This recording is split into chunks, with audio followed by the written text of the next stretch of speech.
네, 그렇게 주님의 신실하신 사랑을 믿으십니까? 아멘. 우리 시간 예배하면서 하나님 앞에 나아가실 텐데요.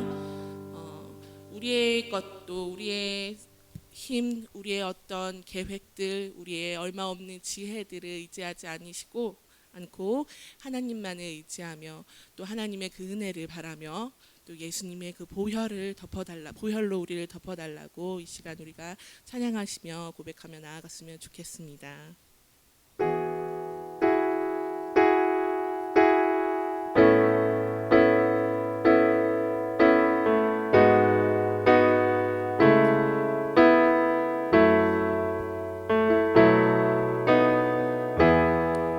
주의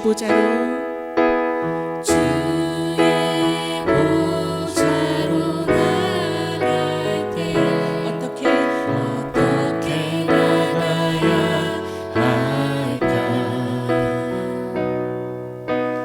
나를 구원한 주의 십자가 그것을 믿으며 가네. 주의 보좌로 나갈 때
힘이 없다고 느껴질 때에도 또 우리가 우리의 힘과 경험과 지혜로서 잘 해내가고 있다고 믿은 그 순간에도 우리가 계속해서 의지적으로 믿고 고백해야 하는 것은 하나님께서 우리의 삶을 이끌어 가시고 바로 그분이 우리 삶의 주인이신 것입니다.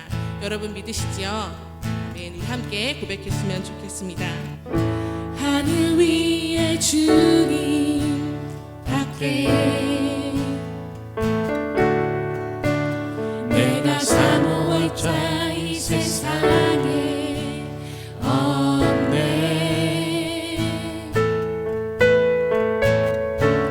내 맘과 힘은 믿을 수 없네.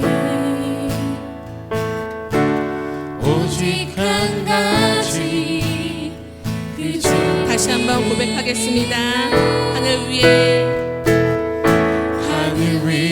주님 밖에 내가 사모할 자 이 세상에 없네.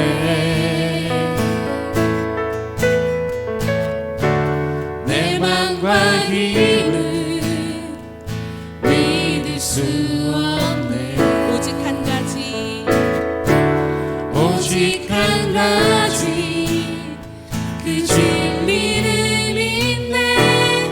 주는 나의 힘이요 주는 나의 힘이요 주는 나의 힘이요 영원히 주를 의지하니.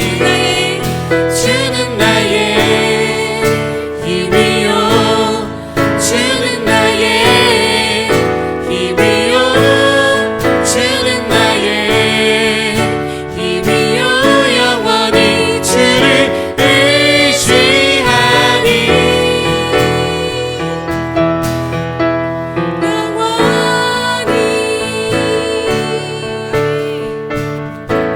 다시 한번 고백하실까요? 하늘 위에 주님밖에 하늘 위에 주님 밖에 내가 사모할 자 이 세상에 없네. 내 맘과 힘을 믿을 수 없네. 아멘. 오직 한 가지 오직 한 가지 그 진리를 믿네. 주는 나의 힘이요 주는 나의 힘이요 주는 나의 힘이요 영원히 주를 의지하니. 주는 나의 힘이요 주는 나의 힘이요 주는 나의 힘이요 영원히 주를 의지하니.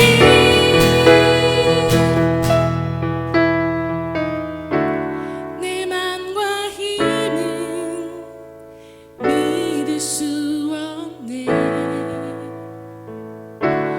오직 한 가지 그 진리를 믿네.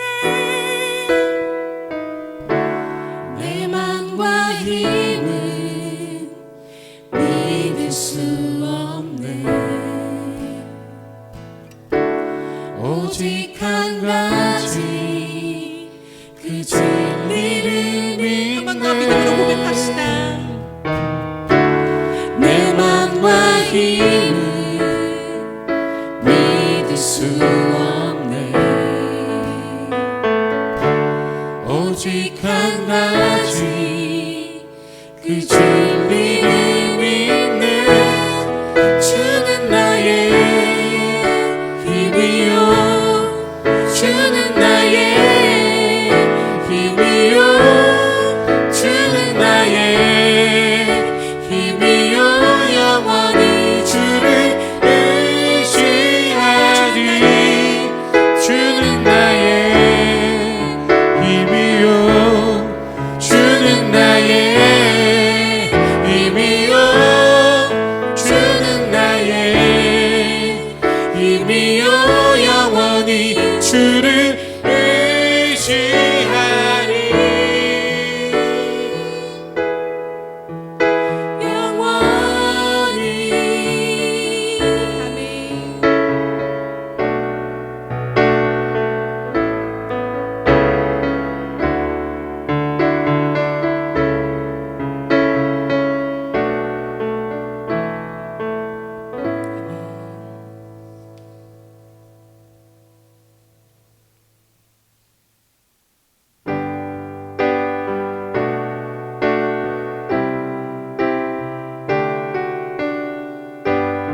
주 사랑이 뭐라 할까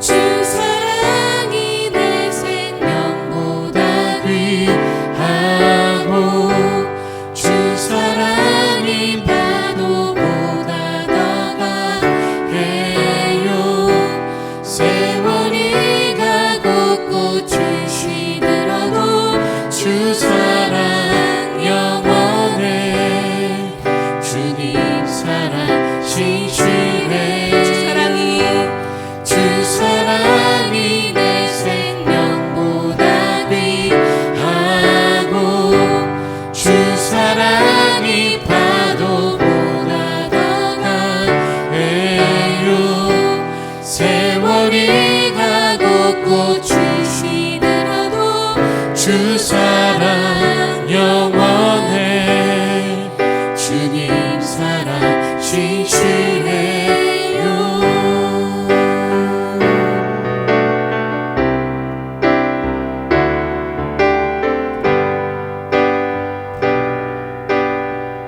주님은 신실하고 항상 거기 계시네 주 사랑이 뭐라 할까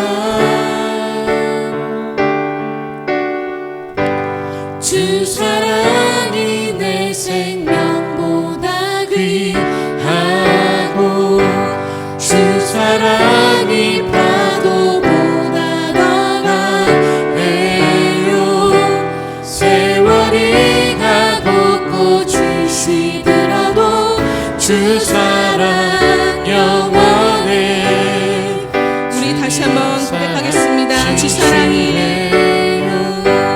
주 사랑이 내 생명보다 귀하고 주 사랑이 파도보다 더 강해요 세월이 가고 꽃이 시들어도 주 사랑 영원해 주님 사랑 한 번 더 고백하겠습니다. 주 사랑이 주 사랑이 내 생명보다 귀하고 주 사랑이 파도보다 더 강해요 세월이 가고 꽃이 시들어도 주 사랑 영원해 주님 사랑 신실해요 주 사랑이 내 생명보다 귀하고 주 사랑이 파도보다 더 강해요 세월이 가고 꽃이 시들어도 주 사랑 영원해 주님 사랑 신실해요 주 사랑이 내 생명보다 귀하고 주 사랑이 파도보다 더 강해요 세월이 가고 꽃이 시들어도 주 사랑 영원해 주님 사랑 신실해요 아멘.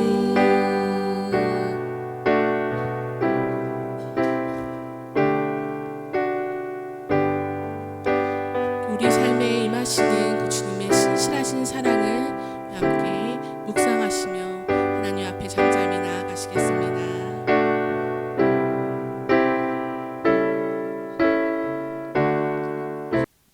우리 대표해서 우리 이솔매 자매님께서 기도해 주시겠습니다.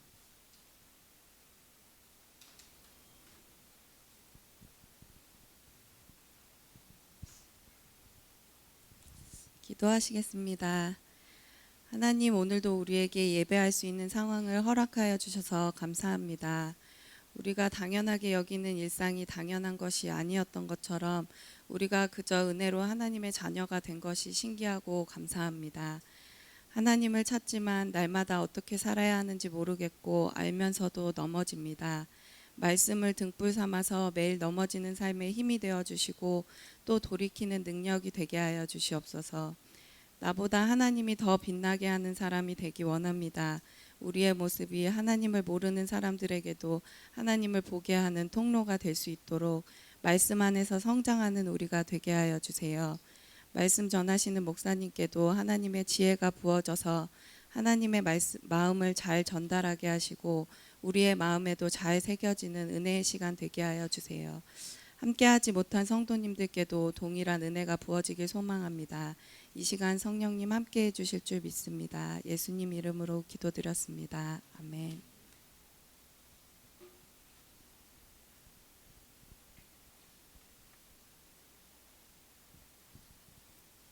성경 봉독하시겠습니다. 시편 1편 전체 다 읽도록 하겠습니다. 본문 짧아서 제가 다 읽겠습니다. 찾으셨나요? 네. 복 있는 사람은 악인의 꾀를 쫓지 아니하며 죄인의 길에 서지 아니하며 오만한 자의 자리에 앉지 아니하고 오직 여호와의 율법을 즐거워하여 그 율법을 주야로 묵상하는 자로다. 저는 시냇가에 심은 나무가 시절을 쫓아 과실을 맺으며 그 잎사귀가 마르지 아니한가 같으니 그 행사가 다 형통하리로다. 악인은 그렇지 않으며 오직 바람에 나는 겨와 같도다. 그러므로 악인의 심판을 견디지 못하며 죄인이 의인의 회중에 들지 못하리로다. 대저 의인의 길은 여호와께서 인정하시나 악인의 길은 망하리로다. 아멘.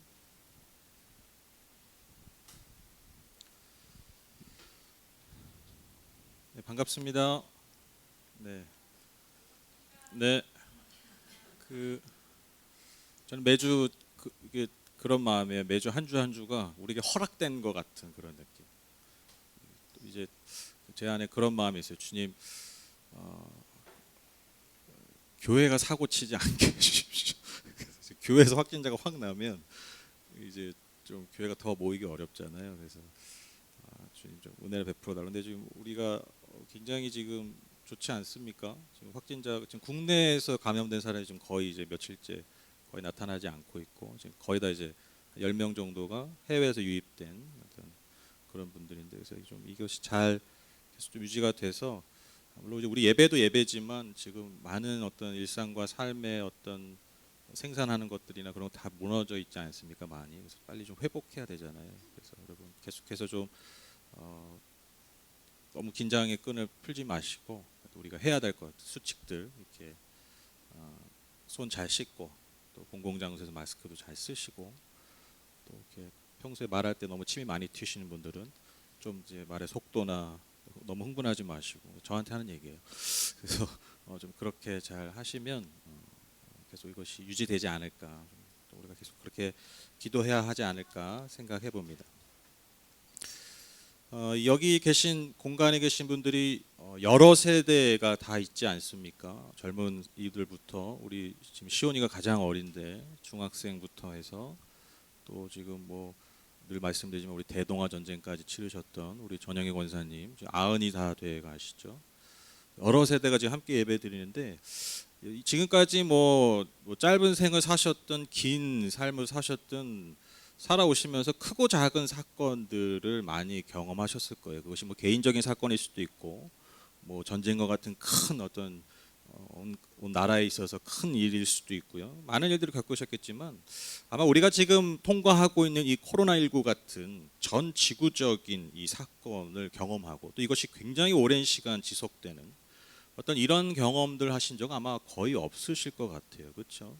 저는 이제 아직 40이 안 됐거든요. 아직 한 39년, 38년 산 것 같은데 처음인 것 같아요. 정말 매일매일 새로워요, 사실.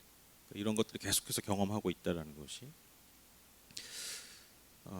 그래서 많은 이들이 앞으로의 시대는요, 우리가 앞으로 마주할 시대는 BC와 AC로 나뉠 것이다. 그렇게 전망하고 있습니다. BC, 그러니까 before 코로나, AC, after 코로나. 그러니까 이전과 이후가 완전히 다른 시대가 올 것이다라고 예측하고 있습니다. 이것을 우리가 요즘 많이 나오는 단어죠. New Normal 시대. New Normal 시대. 이게 무슨 의미냐? 시대의 변화에 따라서 새롭게 부상하는 기준이나 표준의 시대라는 것이죠. 그러니까 우리가 삶을 이제 이 애프터 코로나, 이 코로나 이후의 삶에 우리의 삶의 어떤 표준, 그러니까 일반적인 일상의 기준들이나 일상의 모습들이 달라진다라는 것이죠. 지금까지 살던 방식들과는 다른 일상의 변화들이 있을 것이라는 겁니다. 그러니까 우리가 지금 겪고 있는 이런 일들이 이 이후에는요, 특별한 일이 아니라 일상이 될 수 있다라는 거예요. 쉽게. 또 이 정도는 물론 아닐 수 있겠지만 이것이 크고 작은 우리의 삶의 변화를 가져올 것이라는 겁니다. 그래서 이렇게 변화하는 시대 가운데서 즉 뉴 노멀 시대에 맞는 일상의 변화와 또 이러한 시대에 발맞춰서 발빠르게 대응하고 적응해야 하는 삶의 과제가 저와 여러분에게 있습니다. 그렇게 잘 반응해 또 우리의 삶을 잘 지킬 수 있고 또 더 나은 삶을 우리가 그려 나갈 수 있다라는 것이죠. 그런데 결국 모든 인간이 원하는 삶은 무엇일까라고 생각해 보면 아주 간단하게 얘기하면요, 그냥 잘 사는 거죠, 그렇죠? 잘 살고 싶으시잖아요, 그렇죠? Before 코로나, AC, After 코로나, 그럼 우리가 원하는 게 뭐예요? 그냥 다 잘 사는 거 아닙니까? 그러니까 잘 살기 위해서 우리가 하루하루 열심히 살고 있는데, 물론 이제 잘 사는 것이 무엇이냐라는 기준과 그 의미가 사람마다 각각 다르겠지만 결국 우리 모두가 삶의 목표로 삼는 것은 잘 사는 것입니다. 그러니까 우리가 코로나19 이후에 뉴 노멀 시대에도 우리가 원하는 건 단순히 얘기하면 뭐예요? 잘 사는 거예요. 잘 사는 것. 잘 살기 위해서 노력할 것입니다. 그러면 뉴 노멀 시대에도 우리가 잘 사는 방법이 무엇일까? 단지 여러분 시대의 변화에 따라서 즉각 발빠르게 바꾸고 빨리빨리 적응하면 잘 살까? 저는 여기에 의문을 던진다라는 것이죠. 물론 그것이 필요하지만 발빠르게 대응하고 그때그때마다 변화하는 것도 필요하지만 과연 그것이 우리가 잘 사는 방법의 본질이요 전부일까? 저는 여기에 의문을 갖습니다. 여러분 오늘 말씀은요 아마 성경에서 가장 유명한 말씀 중에 하나일 것입니다. 여러분 잘 아시는 시편 1편 말씀입니다. 저는 이 말씀을 읽으면서 이 말씀을 묵상하면서 단지 이 말씀이 어떤 유명한 말씀, 우리가 잘 아는 그냥 말씀, 듣기 좋은 말씀, 또 어떤 종교적인 훈화를 뛰어넘어서 바로 이 말씀 안에 시편 1편 안에 우리 모두가 모든 시대를 초월해서 잘 사는 방법, 잘 사는 삶의 본질이 저는 여기 있다고 믿어요. 그러니까 B씨나 A씨나 상관없이 모든 시대를 통틀어서 모든 세대를 통틀어서 모든 사람에게 적용되는 잘 사는 삶의 본질, 그것이 이 말씀 안에 있다라는 것이죠. 여러분 첫째로 복 있는 사람, 시편 2편이 말하고 있는 복 있는 사람이 어떤 사람입니까? 1절, 2절 우리 함께 읽어보실까요? 시작. 복 있는 사람은 악인의 꾀를 따르지 아니하며 죄인의 길에 서지 아니하며 오만한 자의 자리에 앉지 아니하며 오로지 주님의 율법을 즐거워하며 밤낮으로 율법을 묵상하는 사람이다.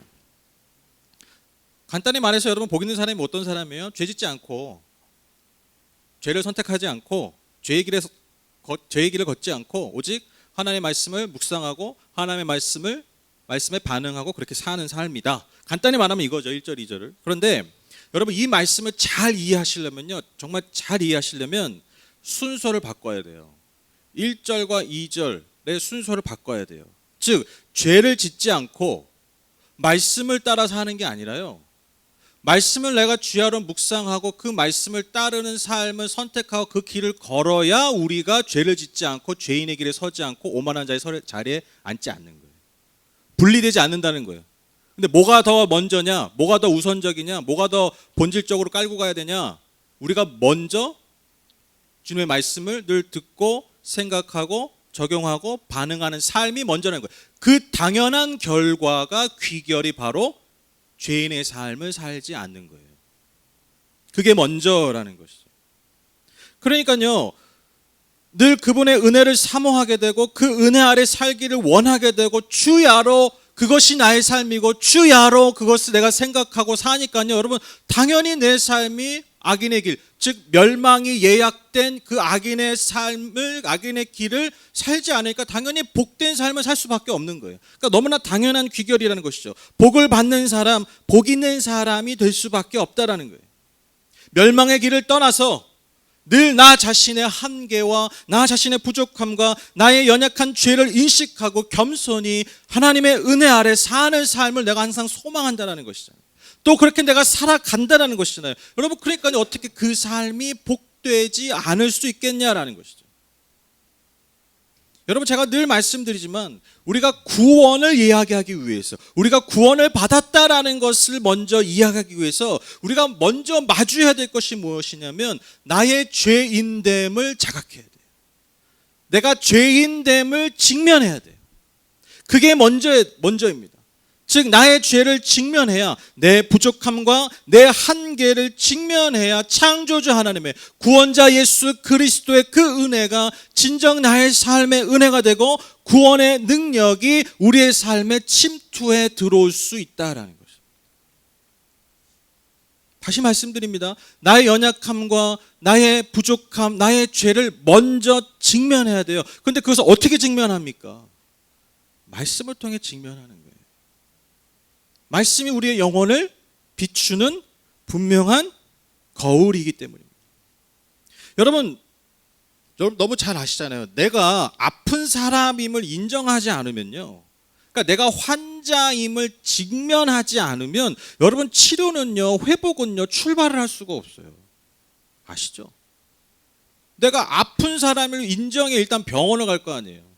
근데 여러분 병원에서 진찰을 받고 와도 많은 분들이 에휴 이살 봅니다. 나 괜찮아. 나는 뭐 건강한데 뭐. 내가 의사보다 더 잘 알아. 이런 분들이 의외로 많아요. 특히 요즘 여러분 뭐 마음이 아픈 사람들이 많지 않습니까? 여러분 그 정신과 진료받는 거를 이렇게 터부시하거나 두려워하실 필요 없어요. 부끄러워하실 필요 없어요. 우리가 그런 말 하잖아요. 내가 정신적인 아픔이 있다는 것은 내가 정신의 마음에 감기가 걸린 거다. 여러분 감기 걸리는데 부끄러우세요? 안 부끄러우시죠? 그러니까 지금 자살도 많이 하고 이게 왜 이게 자꾸 더 많을 수밖에 없냐면 우리가 그런 것들을 터부시하고 부끄러워하다 보니까 빨리빨리 약을 먹고 치유해야 되는데 직면해서 빨리 치료해야 되는데 직면 자체를 안 하는 거야. 그러니까 여러분 치료가 더디다 보니까 이게 나중에 손 쓸 수 없는 상태까지 이르러서 뭐 생명을 끊거나 개인이 어떤 삶이 파괴되거나 그 개인의 삶만 파괴됩니까? 가정과 사회의 파괴까지 계속해서 퍼져나가잖아요. 전염되잖아요. 다시 말씀드리지만 여러분 내가 아픈 사람임을 인정하지 않고 직면하지 않으면요. 여러분 절대로 치유와 회복은 없어요. 여러분 이게 우리가 잘 변하지 않는 이유입니다. 우리가 변화를 소망하지만 잘 안 변하는 이유가 뭐냐면 변해야 하는 나를 잘 직면하지 않아요. 한 분, 두 분 이제 고개를 숙이시기 시작하고 저와 눈을 마주치지 않기 시작하고 눈빛이 떨리기 시작하십니다. 네. 적당히 사람들 앞에 내놔도 괜찮을 정도만 직면해요. 제가 너무 적나라하게 얘기했죠. 네. 그러니까 공개돼도 크게 내 삶에 그 흠이 안 될 정도만 우리가 종교 생활을 하면서 직면해요. 굉장히 아픈 말입니다. 물론 뭐 다 오픈하고 다 까고 막 그냥 막 배째라 살라고 하시는 게 아니라 나 뭐 이런 사람이야 막 이렇게 살라는 게 아니라 우리가 하나님 앞에 인정해야 된다는 거예요. 내가 어떠한 존재인지. 괜찮은 척 사는 게 아니라 또 내가 괜찮은 척하면서 내 진짜 치유 회복에 필요한 부분을 덮으려는 삶이 아니라 여러분 그것을 하나님 앞에 정직하게 직면해야 된다. 그게 어디서 일어난다고요? 우리가 말씀을 정직하게 대면할 때. 하나님의 말씀을 정직하게 듣기 시작할 때. 그 말씀 앞에 정말 내 영혼을 보기 시작할 때, 여러분 그때요 변화가 시작된다라는 거예요. 진짜 변한다니까. 늘 말씀 앞에 화장한 얼굴만 하기 때문에. 늘 말씀 앞에 여러분 셀카 찍을 때 그 이쁘게 나오는 각도 있잖아요. 그 각도로만 내가 말씀을 대하니까 말씀을 봐도 나는 좀 괜찮은 사람이야. 뭐 이것도 하고 저것도 하는데 뭐. 생얼을 들이밀어야 돼. 이 각도가 아니라 이렇게 해야 돼요. 말씀 앞에 내 얼굴에 잡티니 뭐니 다 나오게. 여러분 저도 이제 뭐 페이스북이나 그 뭐 인스타그램 요즘 권사님 잘 모르시죠? 뭐 그런 게 있어요. 애들이 막 놀고 그런 데가 있어요. 사진 올리고 막 자기들끼리 좋아하고 좋다고 눌러주고 뒤에서 욕하고 막 그런 거 있어요. 그 한번 보세요. 그러면요 재밌는 게 뭐냐면요 사진이 다 똑같아. 왜 그런지 아세요? 네. 아니 그러니까 내가 제일 잘 나오는 것만 올리거든. 근데 제일 잘 나오는 각도와 어떤 그런 분위기만 올리는. 여러분 아이들 사진 보세요. 아이들 사진 안 그러죠? 되게 다양하죠. 걔는 그런 게 없잖아요. 그냥 아이들은요 그냥 다 나오잖아요. 그래서 아이들 사진처럼 한번 보세요. 표정이 다 달라요. 아이들 사진 올린 거 보세요. 다 달라요. 여러분 이게 어린아이 같은 믿음이에요. 우리가 얼짱 각도로만 하나님 앞에 나아가니까. 그래서 여러분 뭐라고 예수님이 어린아이와 같은 믿음이 없으면 구원을 못 받는다. 이게 여러분 그런 의미라는 거죠. 내 모습을 다 주님 앞에 솔직하게 보여드리는 삶. 직면하지 차잖아요. 그러니까요 구원과 회복의 은혜가 임하는 것입니다. 말씀의 힘이, 말씀을 묵상하는 힘이, 말씀을 살아가는 힘이 저는 바로 여기 있다고 믿습니다. 드러내는 거예요, 우리 자신을. 그러니까요, 직면하고 드러나지는 순간부터 여러분 치유와 회복, 구원이 시작된다. 이미 거기서 다 시작되는 거예요. 이미 이미 여러분 직면하는 순간부터 열매를 맺기 시작한다는 것이죠. 그런데 말씀은요 그저 내가 죄인이고 내가 연약한 자이고 내가 엉망진창이다 뭐 이런 거를 자각하는 데 여러분 머물지 않고요 그것을 극복하게 하는 뛰어넘게 하는 은혜와 능력과 지혜를 제공합니다. 여러분 이것이 계속해서 이러한 삶의 모습이 이러한 은혜가 여러분 계속해서 우리의 삶에 공급된다고 생각해 보세요. 오늘 시편 1편의 3절의 말씀처럼 시냇가의 나무가 이런 모습이라는 거예요. 계속해서 그것이 공급이 되니까 마르지 않는 샘에서 마르지 않는 시냇가에서 나에게 계속해서 생명의 물이 여러분 그 은혜가 그 능력이 그 지혜가 끊임없이 공급이 되니까요 그러한 삶을 사니까요 때가 되면 열매를 맺는 거예요. 그 잎이 시들지 않는 거예요. 결국에 하나님께서 합력하여 선을 이뤄서 하는 일마다 정말 잘 되게 하신다라는 것입니다. 그런데 여러분 반면에 악인은 결코 그렇지 않다라는 것입니다. 근데 여러분 성경에서 악인은요 무슨 칼 들고 칼 휘두르고 총 쏘고 막 나쁜 짓 하는 여러분 그런 사람이 악인이 아니에요. 악인의 본질이 아니에요. 성경에서 말하는 악인은요 무슨 나쁜 짓만 하는 사람이 아니라 그냥 하나님의 말씀과 하나님의 은혜와 능력과 지혜를 떠난 삶을 의미해요. 이게 본질이에요. 그게 악인이에요. 그러니까요 그것이 계속해서 공급되지 않으니까 결국은 어떻게 됩니까? 그 나무가 마르게 되죠. 그러니까 한낱 바람에 흩날려서 다 날아가 버리는 쭉정이가 되는 거예요. 그러니까 결국엔 결과가 뭐예요? 허무한 거예요. 아무것도 남지 않은 열매가 너무나 초라한 아니 그 초라한 열매조차 거둘 수 없는 비참한 삶의 결과를 마주하게 된다. 물론 여러분 우리가 잘 알죠. 여러분 말씀 묵상하는 거 쉽지 않죠. 여러분 매일 성경 제목부터 그 이름부터 부담스럽죠. 매일 성경이래. 뭐 격일 성경, 뭐 매주 성경 이런 거 좋잖아. 그렇죠? 매일 성경 아씨 이름부터 마음에 안 들어. 매일 성경 여러분 읽기 어려우시죠? 네. 지금 또 눈빛이 흔들리고 계시는데. 이게 입꼬리를 웃고 있지만. 제가 그 작년 한 11월인가부터 지금 매일 성경을 진짜 거의 매일 하고 있어요. 너무 좋아요. 제가 말씀드렸잖아요. 그냥 뭐 자꾸 막 뭘 깨달으려고 뭘 자꾸 막 이렇게 뭘 받으려고 하지 말고 그냥 읽으세요. 그냥 읽다가 어느 날 와요. 어느 날 그냥 하나님 주세요. 그걸 내가 막 만들려고 하지 마요. 막 억지로 막 짜내지 말고 무슨 뭐 휴롬입니까? 막 억지로 막 짜내려 하지 말고 그냥 이렇게 젖어가는 거예요. 젖어가는 거. 제가 늘 말씀드려요. 여러분 말씀은요 무슨 요술방망이가 아니에요. 축적이에요. 축적.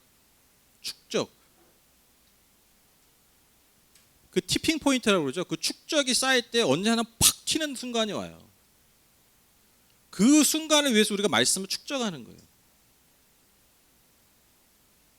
그래서 저도 저라고 뭐 매일 뭐 즐거운 마음으로 매일 성경 그렇게 매일 보겠습니까? 아니, 어떨 때 되게 귀찮. 어떨 때는 뭐 하루 이틀 건너가지고 뭐 한 이틀인가 3일 있다가 한꺼번에 읽기다가 어쨌든 그 읽으려고 해요 다 그 본문을. 그리고 설명 있잖아요. 그 설명만 읽어도 뭐 좋잖아요.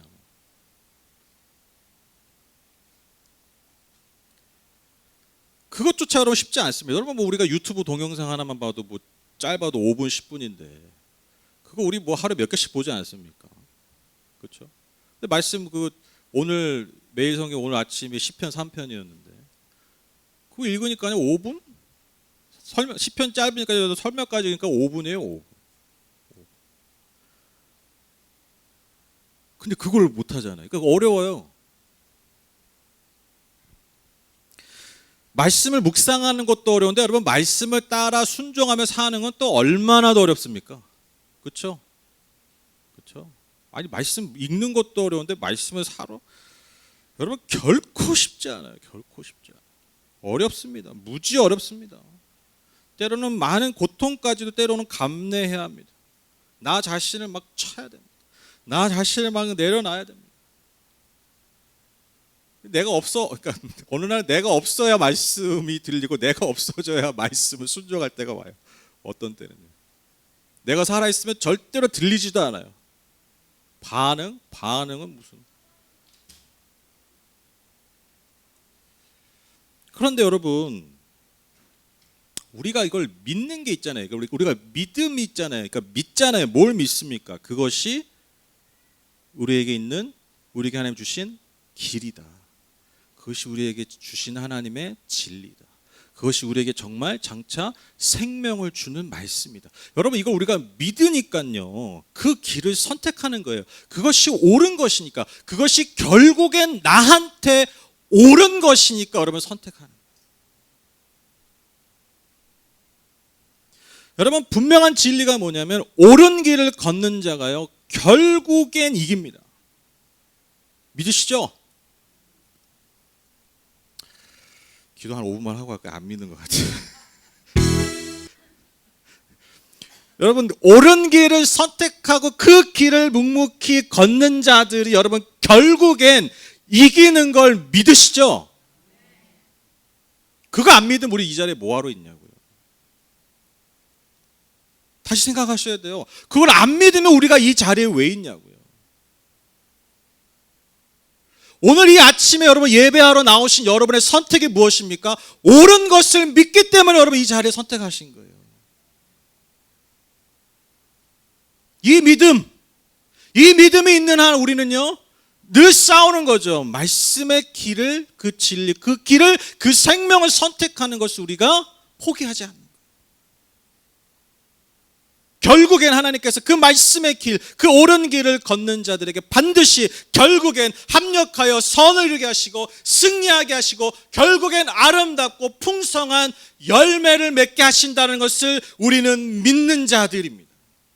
로마서 8장 18절 말씀, 생각하건대 현재의 고난은 장차 우리에게 나타날 영광과 비교할 수 없도다. 제가 정말 삶의 문제들이, 삶의 상황들이 너무나 겹겹이 저를 쌓으면서 저를 막 조여올 때 정말 이 말씀 한 절이 저를 버티게 했어요. 제가 그때 어떤 선택을 할 때 알게 모르게 굉장히 많이 욕먹었어요. 굉장히 많이 조롱당했어요. 너가 지금 그런 거 할 때가 아니잖아. 현실을 봐. 너가 지금 그거 할 때가 아니잖아. 제가 뭘 느꼈어요?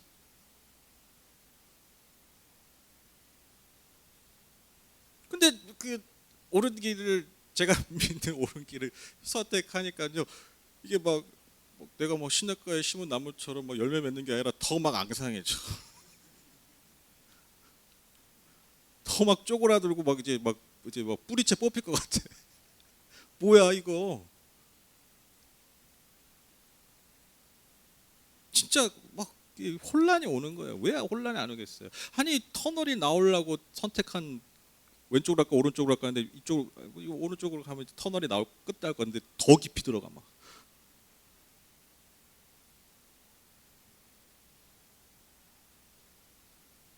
계속해서 칠흑 같은 어둠이 내 눈앞에 있어도 내 영혼이 점점 더 말라가는 것 같아도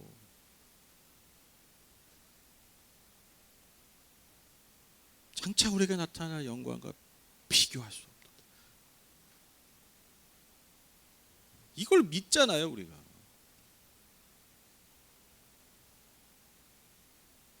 여러분도 믿으시죠?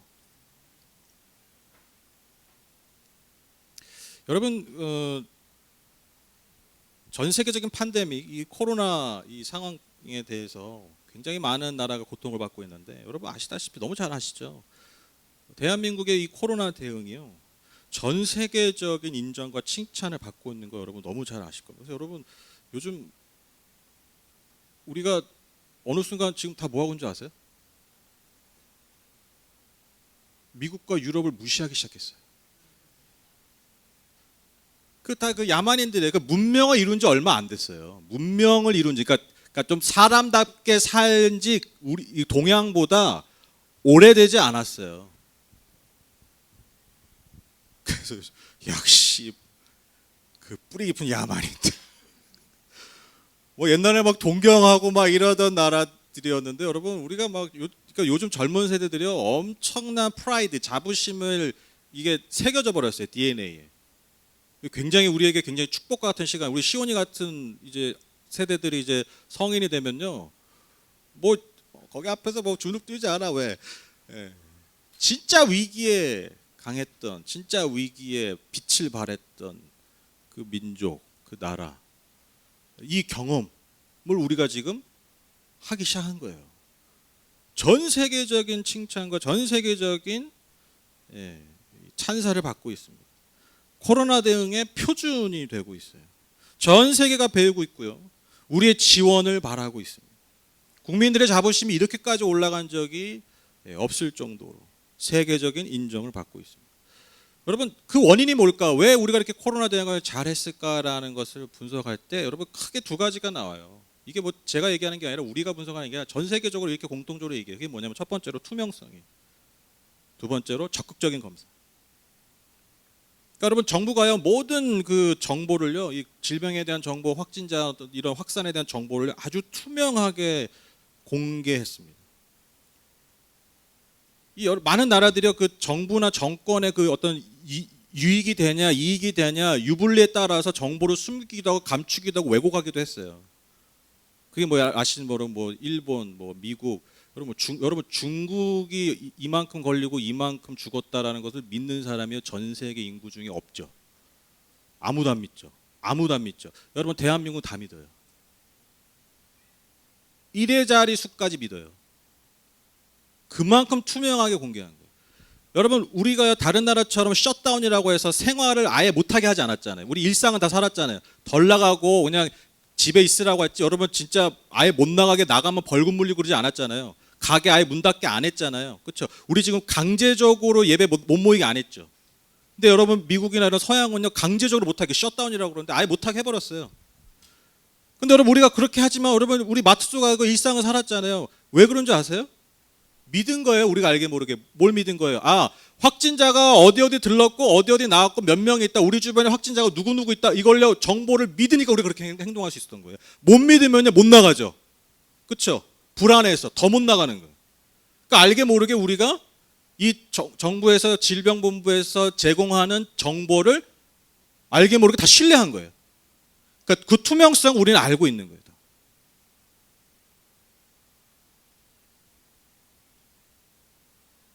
그리고 여러분 확진자가 많아진다는 건요. 여러분 어떻게 보면 정부에게 그 불리할 수 있죠. 왜냐하면 여러분 총선이 얼마 남지 않았잖아요. 그래서 여러분 이 처음에 코로나 터졌을 때 그 정치하는 사람들이 이거 아주 야당에게 호재다 이렇게 얘기했었어요. 처음에. 근데 뭐 확진자가 대구에서 막 엄청 일어났을 때. 그때 이제 뭐 완전 이번 선거. 근데 여러분 우리나라 근데 어떻게 대응했습니까? 그냥 찾아냈잖아요. 핀셋처럼. 다. 여러분 지금 서양에서는요. 그 확진자가요. 그 개수가 안 되는 사람들이 굉장히 많아요. 그냥 집에 있어라. 이렇게 사는 사람들이 많아요. 그러니까 검사 자체를 다 못 해요. 근데 우리는 어떻게 해요? 좀 증상이 있다 싶으면 아예 찾아가지고 너가 확진자라는 걸 막 다 알려주려고 적극적으로 검사했다라는 거예요. 이게 왜 중요하냐면 적극적으로 미리 찾아서 확진자들을 빨리 파악하고 빨리 발견하고 했기 때문에 선제적으로 대응하고 선제적으로 치료를 할 수 있었던 거예요. 그러니까 여러분 우리나라가요 지금 확진자가 제일 많았어요. 우리 막 엄청 막 되게 두려웠을 때가요 최대치가요 900명대였어요. 근데 지금 아시죠? 지금 유럽이나 미국은요 지금도 수천 명이야. 하루 확진자가. 얼마 전에 뭐 이탈리아가 유럽에서 뭐 1000명, 2000명 나오니까 좀 안정세다 이랬더니까요. 우리는 900명 나올 때 우리 이제 난리 났다 이렇게 했었는데. 그러니까 미리 확진자들을 찾아서 선제적으로 대응해 가지고요. 우리가 미국이나 유럽과 같은 어떤 그런 폭발적인 그런 위험을 잘 넘겼고 지금 어느 나라보다도 빠르게 안정과 일상을 찾아가고 있다라는 거죠. 이게 지금 제가 하는 평가가 아니라요. 이게 다 지금 전 세계적으로 대한민국의 코로나 대응을 평가하는 아주 객관적인 내용이에요. 그런데 여러분 소위 선진국이라고 했던 그 유럽의 몇몇 나라들과 특히 일본, 미국 등은요 정보를 숨기거나 왜곡하는 경우가 많다고 합니다. 특히 저는요 일본과 미국을 좀 주목하고 싶은데 여러분 두 나라의 지도자들 처음부터 이 코로나가 처음엔 별거 아니라고 얘기했어요. 검사도 잘 안 했어요. 왜? 네, 일본은 올림픽 치러야 됐었고 트럼프는 대선을 준비하고 있어요. 재선. 그러니까 미국은 2번 할 수 있거든요. 그러니까 문제를 덮기 바쁘는 거예요. 이 문제를 공론화하게 하지 않았어요. 그래서 전문가들의 조언, 이것이 그렇게 덮을 문제가 아니다라는 전문가들의 조언을 귀 기울이지 않았어요. 여러분 그 결과가 어떻습니까? 여러분 지금 미국은요 확진자만 100만 명이 넘어요. 아까 말씀드렸죠. 그냥 증상이 있는데 검사 좀 받고 싶어요. 그런데 그냥 집에 있어요. 이런 사람이 부지기수라는 거예요. 그러니까요 300만, 500만 이렇게 봅니다. 실제 확진자. 엄청난 거죠.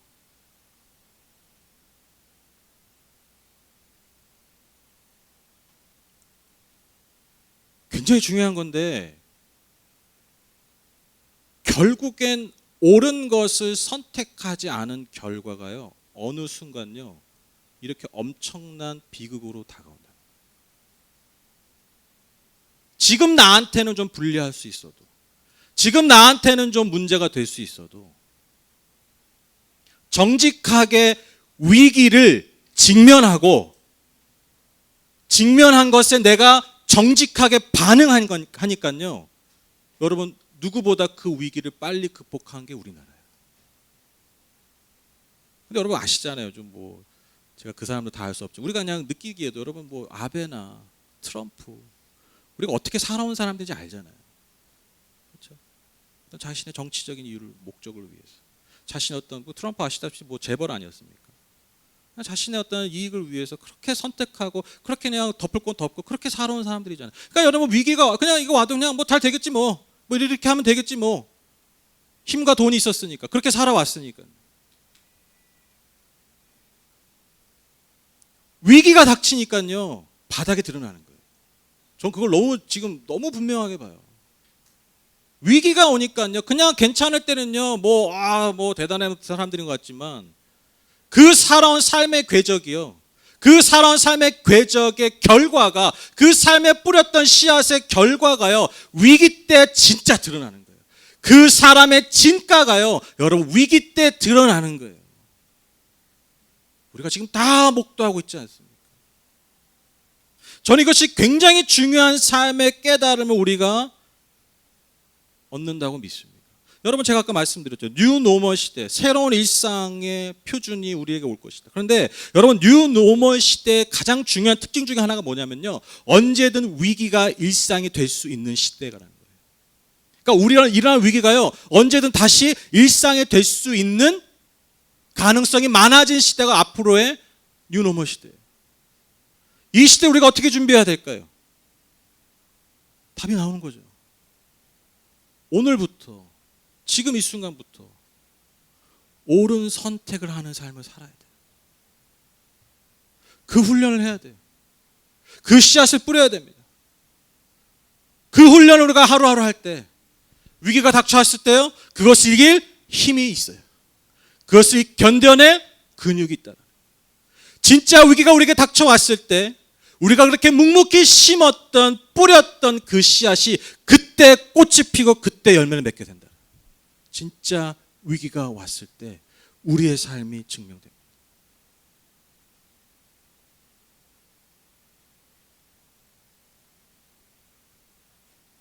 결국 이러한 사람이 승리합니다. 결국 이러한 사람이 잘 됩니다. 옳은 길을 걸어온 사람, 편법 쓰지 않고 정도를 걸어온, 위기를 회피하지 않고 나의 연약함과 부족함을 회피하지 않고 직면해온 사람, 이러한 사람이 진짜 위기가 닥쳤을 때 그 진가를 드러내기 마련입니다. 저는요, 뉴 노멀 시대에도 변치 않는 진리가 여기 있다고 믿어요. 뉴 노멀 시대라고 해서 그때그때마다 바뀌고 그때마다 적응하는, 여러분, 이게 본질이 아니라 뉴 노멀 시대든 B 시든 A 시든 우리의 삶에 변치 않는 진리가 뭐냐, 삶의 진리가 뭐냐, 여러분, 오늘 말씀에 여러분 그 답이 있다라는 것입니다. 저는요, 이 말씀을 준비하면서 계속해서 이 말씀이 떠올랐어요. 예수님이 하신 말씀입니다. 우리 같이 읽어보실까요? 시작.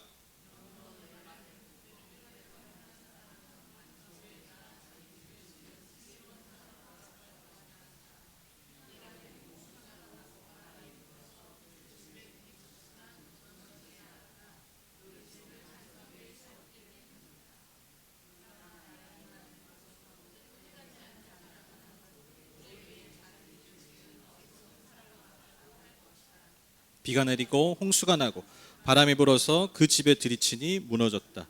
그리고 그 무너짐이 엄청났다.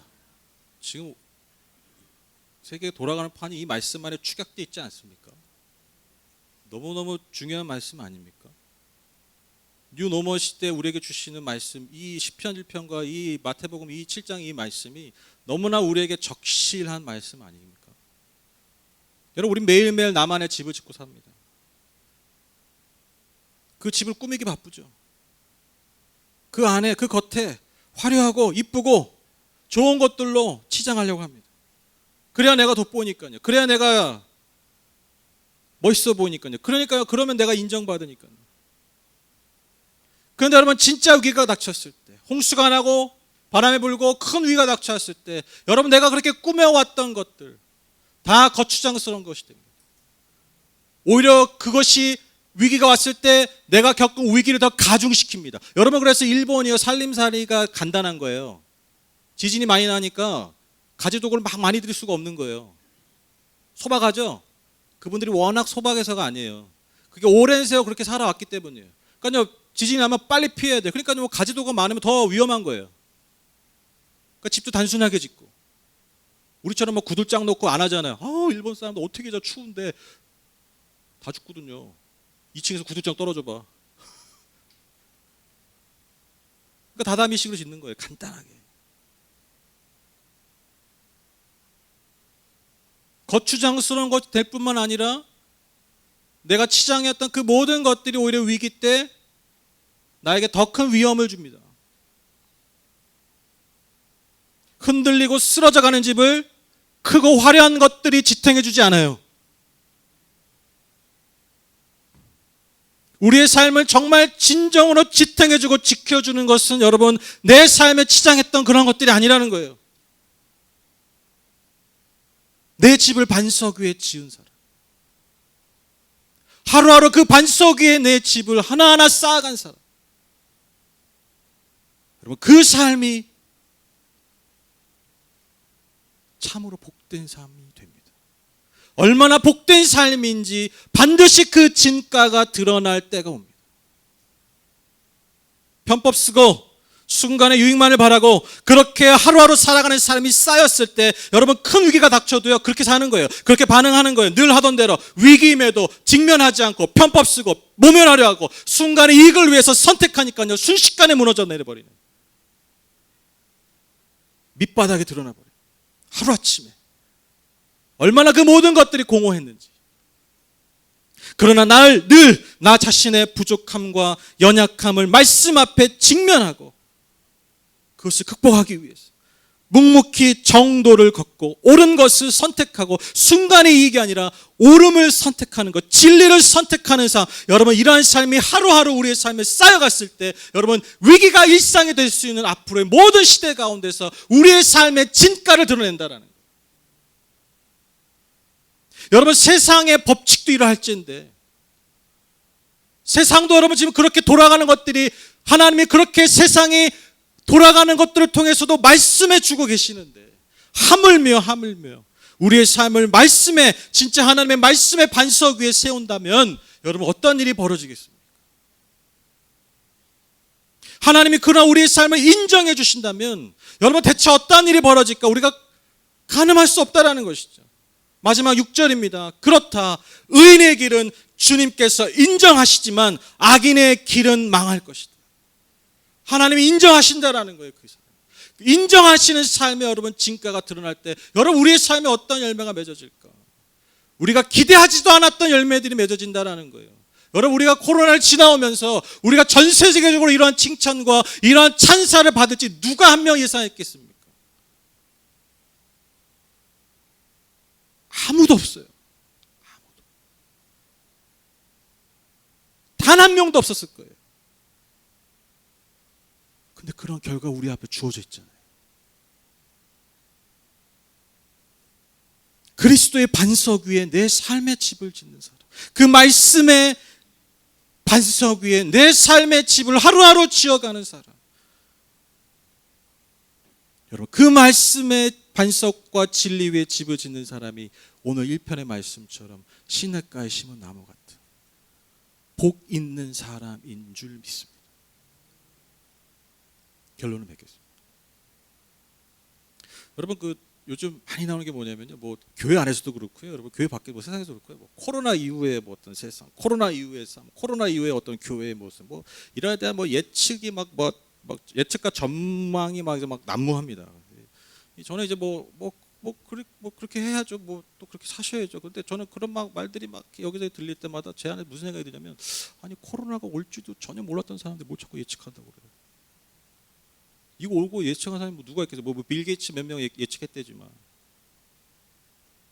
아니 생전 이거에 대해서 조용하던 사람들이 그냥 나타나는 현상을 가지고 그냥 이렇게 했으니까 이렇게 될 거다. 아주 그 얘기 들으면 다 단편적인 얘기예요. 1 더하기 1은 2니까 2 더하기 1은 3일 거다. 뭐 다 이런 얘기예요, 사실.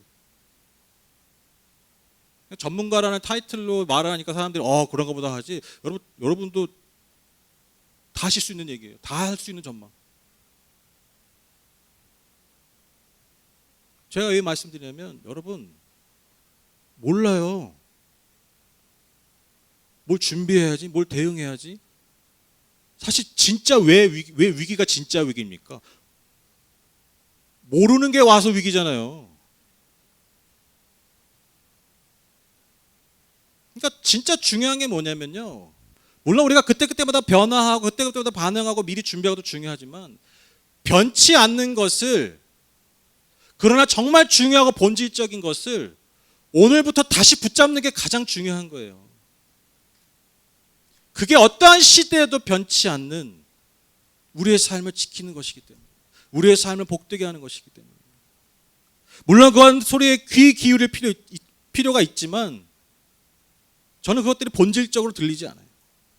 오히려 이럴 때일수록 우리가 지금까지 놓치고 살았던 것이 무엇인가, 우리가 이 위기를 마주할 때까지 정말 놓치고 살았던 진리가 무엇인가, 놓치고 있었던 옳은 것이 무엇인가, 우리가 귀 기울이지 않았던 하나님의 말씀이 무엇인가, 하나님의 뜻이 무엇인가, 우리가 그것을 다시 붙들어야 돼요.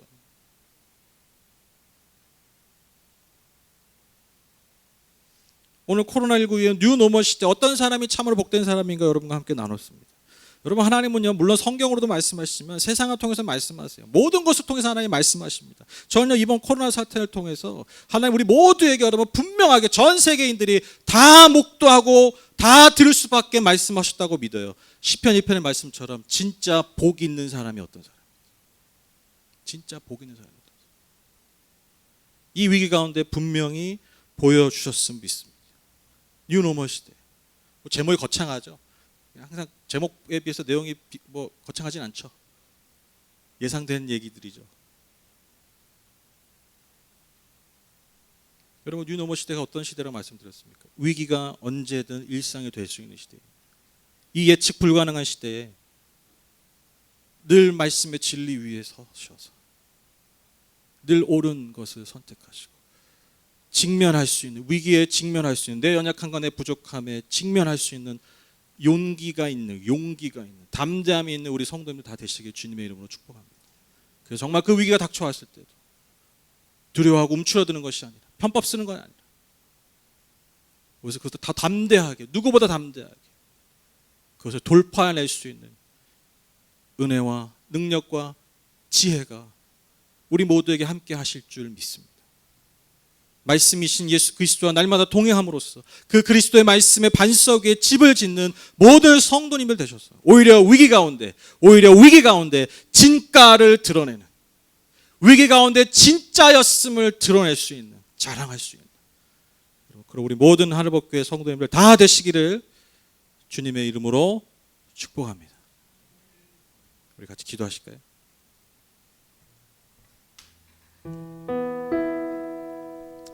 우리가 무엇을 믿고 또 무엇을 의지하고 무엇을 기대어 살아야 할까, 같이 고백을 하면서 우리가 다시 한번 우리 마음에 새기고 우리 마음의 중심에서 그것을 고백할 수 있는 그런 시간이 되었으면 좋겠습니다. 주의 보좌로 나아갈 때 오직 십자가 그 진리를 믿으며 가기 원한다. 함께 고백합시다. 같이 찬양합시다.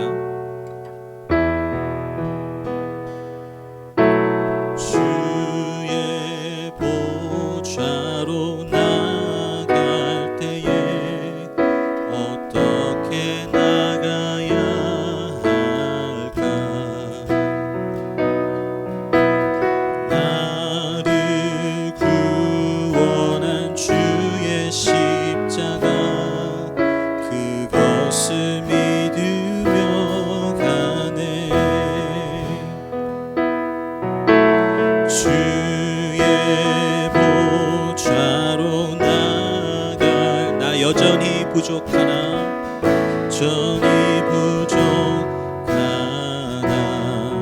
나를 품으신 주의 그 사랑, 주의 그 사랑, 그것을 믿으며 가네. 자격 없는 내 힘이 아닌, 자격 없는 내 힘이 아닌, 오직 예수님의 보혈로, 자격 없는 내 힘이 아닌, 오직 예수님의 보혈로,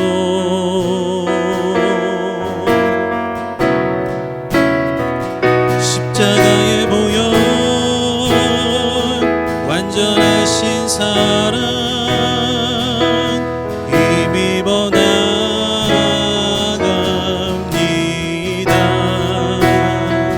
십자가의 보혈, 완전하신 사랑 힘입어 예배한, 십자가의 보혈, 십자가의 보혈, 완전하신 사랑 힘입어 나갑니다. 힘입어 나갑니다.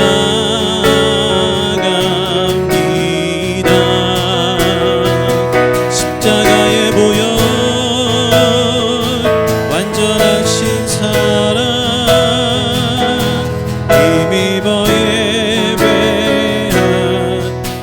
기억하면서 하나님, 내가 주의 하루 주의 말씀 앞에 살고 그것을 살아내고 말씀의 반석 위에, 그리스도의 반석 위에 내 삶을 하루하루 세워나가기 원합니다. 그래서 하나님, 나의 삶을 통하여서 하나님의 진리와 생명이 드러나고 그것이 흘러가기 원한다고 우리 함께 마음을 모아서 함께 기도합니다. 하나님, 참으로 복된 삶이 어떤 삶일까? 복된 삶이 어떤 삶일까? 우리 다 복받고 싶어합니다. 우린 다 잘 되기 원합니다. 그래서 우리가 하나님을 믿는 것입니다. 원함은 우리에게 있는데 그 원함을 우리가 이룰 수 있는 힘과 지혜가 없습니다. 그것을 이룰 수 있는 방법을 우리가 너무나 잘 알지만 우린 여전히 회피합니다.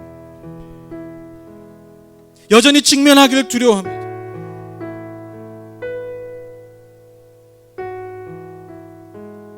여전히 믿음을 사는 삶을 선택하기보다 믿음을 우리의 종교적인 액세서리로 걸고 다닐 때가 많습니다.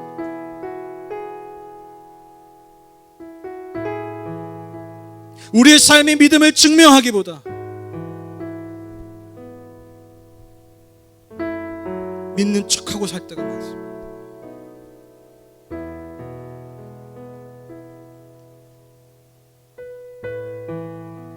하나님, 앞으로 우리가 마주할 세상이 언제나 그랬지만 더 예측이 불가능하고 우리가 겪고 있는 위기와 아픔들이 언제든 다시 또한 일상이 될 수 있는 그런 시대를 우리가 마주하고 있습니다.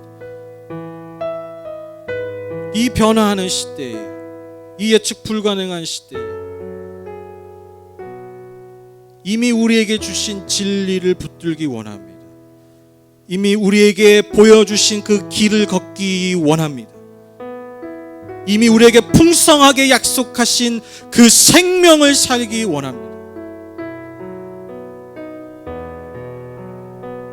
말씀이신 예수 그리스도시여, 우리의 연약한 두 손을 붙잡아 주시옵소서.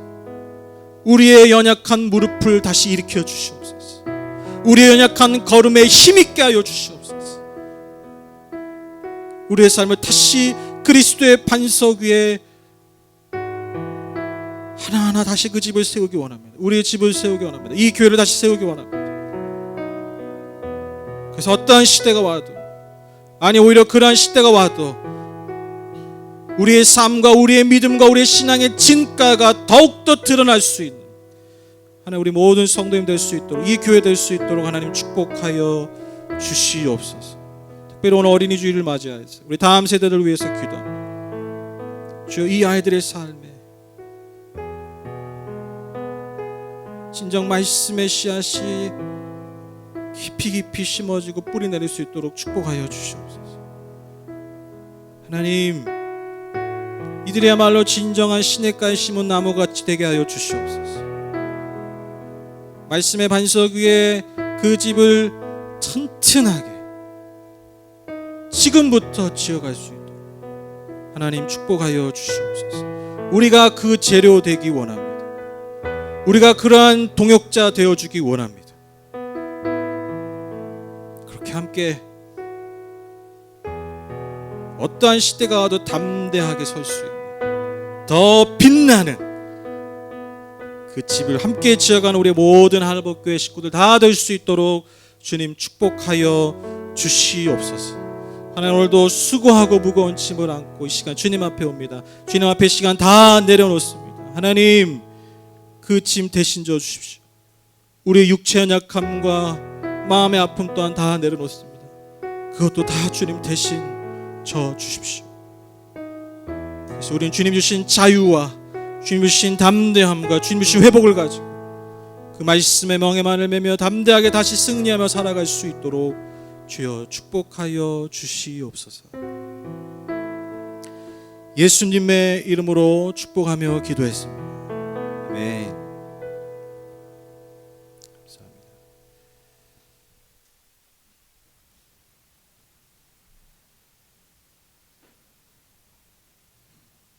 광고 드리겠습니다. 뭐 특별한 광고가 없어요.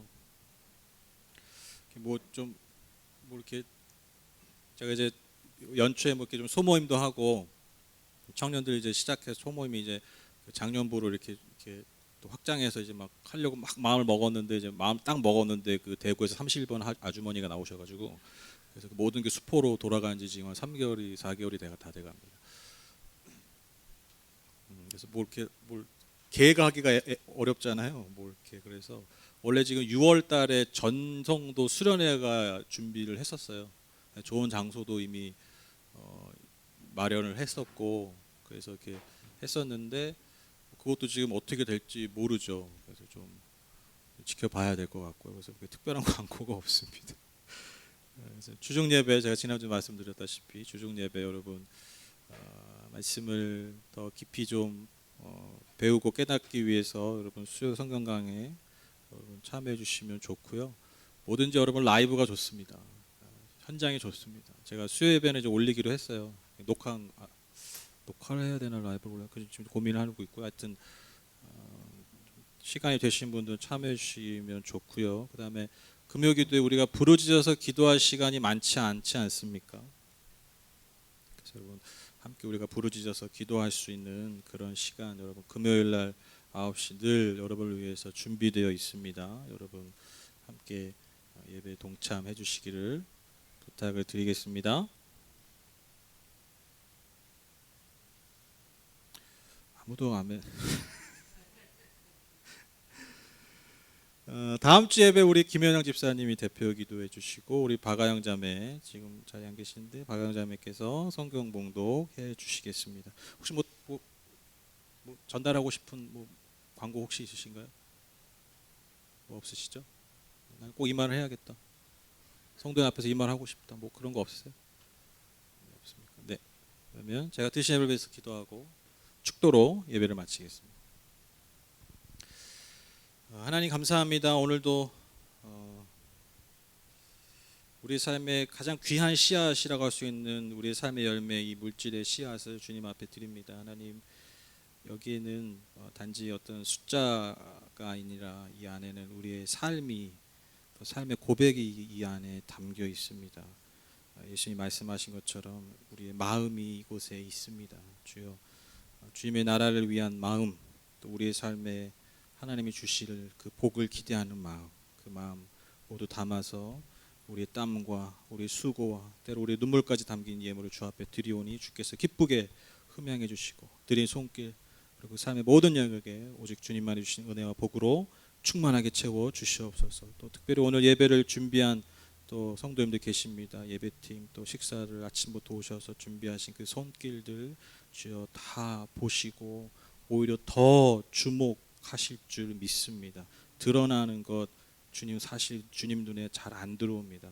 사람이 안 보는 것, 사람이 보지 않으려 하는 것, 관심 없는 것 하나님이 오히려 더 주의 깊게 더 깊이 더 기쁘게 바라보심을 믿습니다. 하나님 그 모든 섬김의 손길들 주께서 더하여 주신 은혜와 복으로 축복하여 주시옵소서. 지금 우리 주 예수 그리스도의 무한하신 은혜와 하나님 아버지 우리를 향하시고 영원하신 사랑과 보혜사 성령님 우리와 늘 친밀히 교제하시고 우리와 동행해 주심이 위기가 일상이 될 수 있는 예측 불가능한 시대를 마주할 우리 그러나 그것에 우리의 마음이 흔들리지 않고 오히려 더 담대하게 오히려 더 기쁘게 기대함으로 오늘 하루하루 말씀의 진리의 그 삶을 살아가고 시냇가에 심은 나무처럼 하루하루 주님이 공급해 주신 놀라운 은혜와 능력과 지혜로 살아갈 우리 모든 성도님들의 참으로 복된 삶 위에 그리고 이 교회 위에 이제부터 영원토록 함께 하시기를 간절히 축원하옵나이다. 아멘.